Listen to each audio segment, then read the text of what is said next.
cette remise de prix. J'ai failli venir en 2020, comme ça a été dit, mais le Covid m'a arrêté en cours de route et a arrêté le RIFD également, puisque la cérémonie avait été annulée. Et nous avons dû faire ça virtuellement. C'est toujours un peu frustrant pour vous, chers amis du RIFD. Pour moi aussi, ça l'a été. Donc je suis très heureux d'être là ce soir pour faire votre connaissance et pour vous parler directement. Alors, je ne voudrais pas répéter tout ce qui a été dit avant moi. Mes prédécesseurs et prédécesseuses, je ne sais pas si on peut féminiser, ont dit l'essentiel. Ce que je voudrais dire, c'est que, on me connaît un petit peu grâce à mon livre « Rwanda, 25 années de mensonges », qui est sorti il y a quelques années. Mais ce livre, ce n'est qu'un aspect du combat que je mène. Et j'ai le sentiment, parce que j'ai fait d'autres livres que j'ai intitulés « Prêche dans le désert » et « Nouveau prêche dans le désert ». Et j'ai le sentiment souvent de prêcher dans le désert. Surtout que, vous avez la chance d'être en Belgique ou dans une grande ville de France, et vous avez donc un réseau autour de vous, vous vous rencontrez, vous vous soutenez les uns les autres. Moi, je suis tout seul en Corse. La sortie de mon bouquin « 25 années de mensonges » m'a valu un déferlement de haine, de campagne. Un individu en Corse, qui n'est pas corse, je le précise, a écrit à toutes les librairies, à toutes les bibliothèques de Corse, et peut-être d'ailleurs, pour dire surtout, n'acceptez pas d'exposer le livre de Chevesville, n'acceptez pas de le vendre, ne l'invitez pas, c'est un négationniste. Et bien sûr, je ne le savais pas, jusqu'au jour où j'ai fini par le savoir. J'ai porté plainte contre lui au commissariat de police de Bastia pour diffamation. Depuis, je n'ai plus jamais entendu parler de cette plainte, ça a été peut-être classé sans suite, je n'en sais rien. Donc j'ai l'impression que je prêche dans le désert, et mes chevaux de bataille, c'est naturellement l'indignation sélective. Françoise, la lauréate d'aujourd'hui, l'a évoqué à sa manière, et moi c'est quelque chose qui est mon thème de prédilection, l'indignation sélective. Déo a parlé des millions de morts au Congo dont on ne parle pas. Je sais que Françoise a beaucoup de sympathie pour le peuple de Gaza. Qui n'aurait pas de la sympathie pour les enfants, les femmes qui souffrent? Mais les Gazaouis, on parle d'eux tous les jours, depuis le 7 octobre. Les Ukrainiens, pour lesquels j'ai beaucoup de sympathie, on parle d'eux tous les jours, depuis le 24 février 2022. Or, la tragédie du Congo, c'est le plus grand nombre de morts dans un conflit depuis la fin de la Seconde Guerre mondiale. Et on n'en parle pas, ou très rarement. Je rends hommage à Françoise pour en avoir parlé dans son journal et ailleurs. Mes bêtes noires dans mes interventions, dans mes conférences, dans mes émissions de radio, j'ai oublié de vous dire que je faisais une émission de radio hebdomadaire et une émission sur YouTube, c'est les grands médias. Désolé Françoise. Mais effectivement, les grands médias sont réducteurs et ils passent sous silence des tragédies peut-être plus importantes en nombre de morts, en nombre de victimes, que celles dont on parle beaucoup. Je me suis beaucoup engagé aux côtés des Arméniens, notamment pour ceux du Haut-Karabakh, de l'Artsakh. Et j'ai eu souvent des débats avec eux parce qu'ils avaient tout naturellement, je dirais, entre guillemets, de la sympathie pour le régime de Paul Kagame, parce que les Arméniens, victimes du premier génocide du XXe siècle, avaient tout naturellement de la sympathie pour ce qui est appelé le génocide Tutsi. Et une section, je ne sais pas comment on appelle ça, du mémorial du génocide de Kigali était consacrée au génocide des Arméniens. Eh bien, il y a quelques semaines, ces Arméniens avec lesquels je discutais avec virulence au sujet de la nature réelle du régime de Paul Kagame m'ont dit « Hervé, tu avais raison ». Pourquoi? Eh bien, savez-vous que la partie consacrée au génocide arménien du mémorial de Kigali a été du jour au lendemain supprimée parce que Paul Kagame a noué des relations étroites avec la Turquie. Et la Turquie a fait pression sur le Rwanda pour qu'on supprime toute mention du génocide arménien au mémorial de Kigali.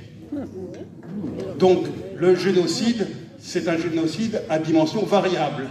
On parle de certains génocides quand ça arrange pour des raisons politiques, et on n'en parle pas quand ça risque de causer des problèmes pour des raisons politiques.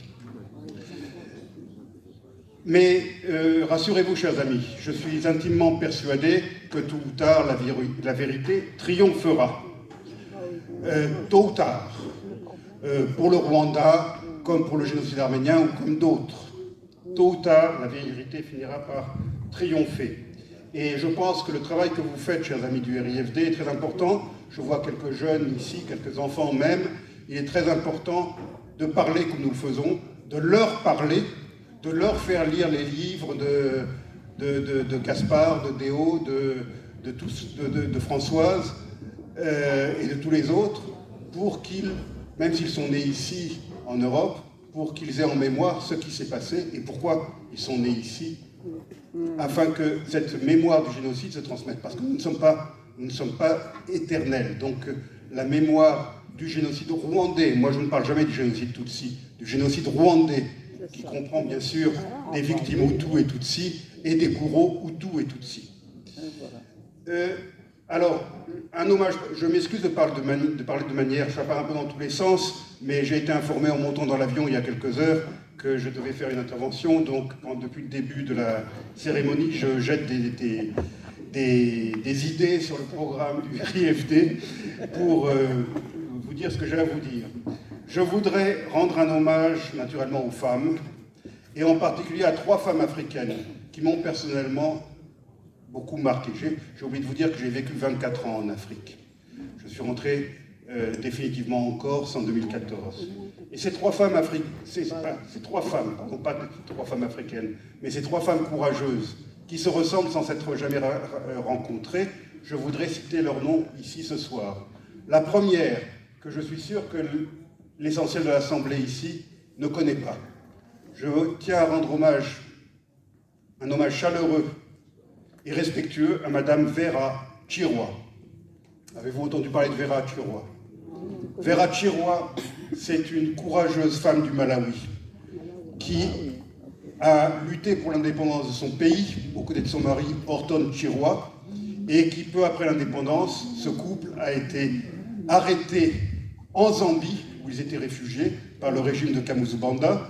Ils ont passé des décennies en prison. Horton Chirwa a fini par être assassiné en prison, et à la fin du régime Banda, Vera a retrouvé la liberté.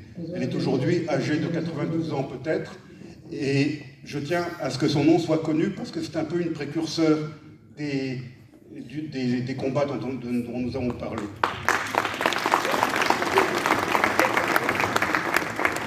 Je tiens à rendre hommage à Madame Aung San Suu Kyi, la dame de Rangoon. J'ai longtemps voyagé en Birmanie, j'ai été aux côtés des militants pour la démocratie, je suis même allé clandestinement une fois auprès des rebelles birmans, et j'ai naturellement une grande admiration pour Madame Aung San Suu Kyi, que nos grands médias et que les bien-pensants de Paris, de Bruxelles, de Londres aujourd'hui dénigrent, alors qu'elle est aujourd'hui en prison à 77 ans. Je tiens à rendre hommage, bien sûr, à Madame Victoire Ingabire Umuhoza. C'est une femme que j'admire beaucoup et dont le prix dont vous m'avez honoré porte le nom. Je n'en dirai pas plus, je pense que vous la connaissez très bien, donc je n'ai pas besoin de rentrer dans les détails. Je tiens à la saluer à distance et à lui rendre hommage pour son courage qu'elle a encore manifesté ces derniers, comme l'a dit Françoise, en tentant de se présenter une nouvelle fois à l'élection présidentielle. Et je voudrais rendre un hommage particulier à quelqu'un qui n'est pas une femme, qui n'était pas une femme, mais qui est une victime. On n'a pas encore prononcé son nom ce soir, Kizito Mihigo.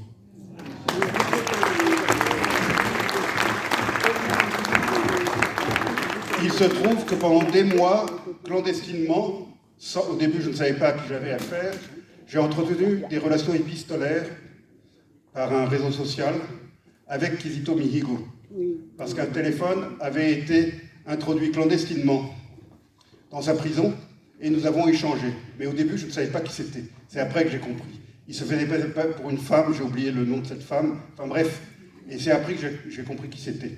Et tout d'un coup, je n'ai plus reçu de message. Et quelques jours plus tard, j'ai appris ce qui s'était passé. Donc sa mort m'a particulièrement touché. Et c'est quelqu'un que j'aime beaucoup en tant qu'artiste, en tant que chrétien engagé, en tant que musicien. C'était un admirable musicien et organiste. Donc, je suis très fier d'avoir eu Kizitomi Higo comme co-lauréat l'année où j'ai reçu le prix. Je crois que c'est Françoise qui a parlé de Navalny tout à l'heure. Eh bien, Kizitomi Higo, c'est la même chose. C'est la même chose. Il a été liquidé en prison. Voilà. Mais Navalny, que je respecte, attention, je salue son courage et le courage de son épouse, mais il a eu la chance, entre guillemets, c'est horrible ce que je vais dire, d'avoir la couverture de tous les médias du monde, sauf ceux de Russie, pendant plusieurs semaines, et c'est encore le cas aujourd'hui. Quels sont les grands médias qui ont parlé de Kizitomi Higo à l'époque? Voilà en gros les grandes idées que j'avais jetées sur mon petit bout de papier, enfin sur le programme du RIFD. Et je voudrais dire aux dames du RIFD que ce sigle RIFD contient le mot démocratie. Et je viens, comme je vous l'ai dit tout à l'heure, de Corse. Alors je vais vous faire une révélation ce soir. La démocratie est née en Corse. Notre héros national, Pasquale Paoli, qui est arrivé au pouvoir dans la Corse indépendante en 1755, a été le premier chef d'État d'un pays démocratique, une démocratie qu'il a créée lui-même en 1755, alors que tous les peuples d'Europe et du reste du monde gémissaient sous l'oppression. La Corse, à l'époque, saluée par Jean-Jacques Rousseau et par Voltaire et par d'autres, était citée comme modèle, comme espoir pour le monde entier, et en particulier pour l'Europe, bien sûr. Donc, je ne pouvais pas venir ici sans vous parler de Pasquale Paoli. Je ne vais pas m'étendre sur sa vie, mais c'est notre grand héros et notre référence morale et historique en Corse, bien plus que Napoléon.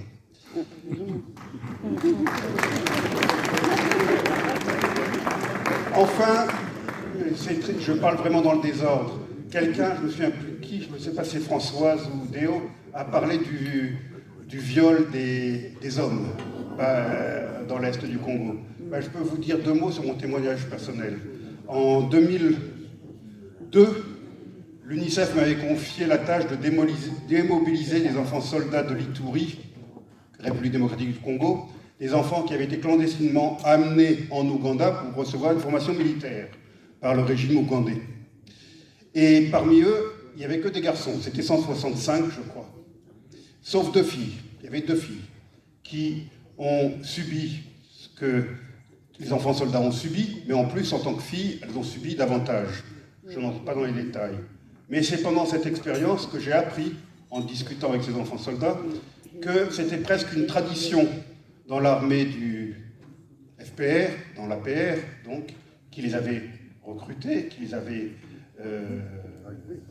qu'ils connaissaient bien en tout cas, que les officiers, certains officiers, je ne veux pas faire de cas général, certains officiers, sous-officiers rwandais qui avaient une famille au pays, qui avaient femme et enfants, mais qui étaient loin de leurs femmes et de leurs enfants, eh bien, quand ils étaient sur le terrain au Congo, ils se servaient de certains enfants soldats qui leur plaisaient, des garçons, pour assouvir leurs besoins sexuels. Et ça, c'est un tabou dont personne ne parle. Et quand j'entends le président Museveni dire que homosexuality is un-African, l'homosexualité n'est pas africaine, ça nous a été imposé par les Afro-Occidentaux. Eh bien, je tenais à raconter cette histoire, parce que là, je ne pense pas que ces officiers ou sous-officiers rwandais qui ont abusé de jeunes garçons, enfants soldats, aient été influencés par l'Occident pour assouvir leurs besoins. Voilà, c'est en gros tout ce que je voulais vous dire. J'ai peut-être abusé du temps qui m'était imparti. Je vous remercie. Il fallait que je me rattrape depuis 2020. Vous n'avez pas coupé la parole. Merci. Et merci pour le prix de 2020. Et je vous encourage bien sûr à poursuivre le combat. Et soyons unis, continuons. et vous m'aidez à rompre mon isolement là où je suis. Comme on disait, j'ai vécu au Mozambique aussi, c'est là que j'ai appris ce mot, ce slogan, a lotta continua. La lutte continue.